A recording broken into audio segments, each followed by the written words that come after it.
According to the Los Angeles Police Department report, between approximately 1:30 and 2 in the morning on June 16, 1959, George Reeves died of a gunshot wound to his head in the upstairs bedroom at his home in Benedict Canyon. The police arrived within the hour.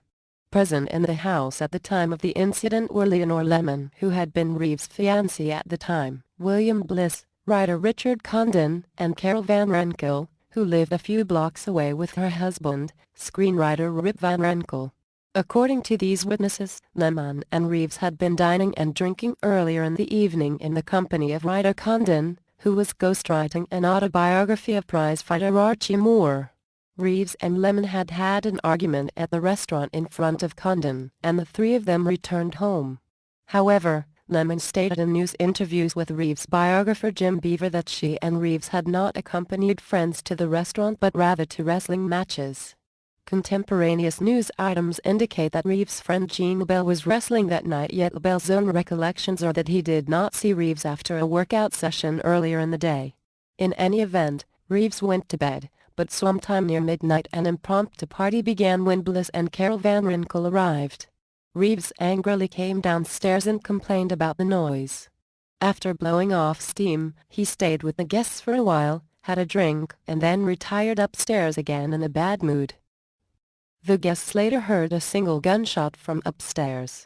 Bliss ran upstairs into Reeves' bedroom and found him lying across the bed dead, his naked body facing upward and his feet on the floor. It is believed that this corroborated Reeves' sitting position on the edge of the bed when he allegedly shot himself, after which the bullet struck his head, his body fell back on the bed and the .30 caliber Luger pistol fell between his feet. Statements from the witnesses that were made to the police and the press essentially agree. Neither Leonore Lemon nor even other guests who were at the scene made any apology for their delay in calling the police after hearing the fatal gunshot that killed Reeves. The shock of the death, the lateness of the hour, and their state of intoxication were given as reasons for the delay. Police said that all of the witnesses present were extremely inebriated and that coherent stories were very difficult to obtain from them. In contemporary news articles, Lemon attributed Reeves' alleged suicide to depression caused by his failed career and inability to find more work. The report made by the Los Angeles police states, Reeves was depressed because he couldn't get the sort of parts he wanted.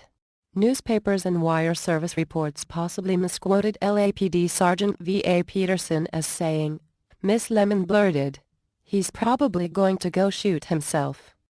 A noise was heard upstairs. She continued, "He's opening a drawer to get the gun." A shot was heard.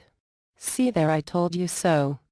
While the official story given by Lemon to the police placed her in the living room with party guests at the time of the shooting, statements from Fred Crane, who is Reeves' friend and colleague from Gone with the Wind, put Leonore Lemon either inside or in direct proximity to Reeves' bedroom minimally as a witness to the shooting.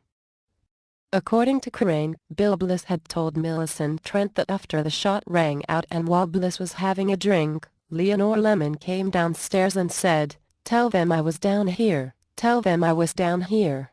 In an interview with Carl Glass, Crane expanded on this. "It needed to be said, and that is the way I heard it from Millie as it was told to her by Bill Bliss." Janet Bliss and Millie were very close friends. "I met Millie at Bill and Janet's house up in Benedict Canyon on Easton Drive. We lived on the same street." Witness statements and the examination of the crime scene by the Los Angeles police led to the official inquiry conclusion that Reeves' death was a suicide.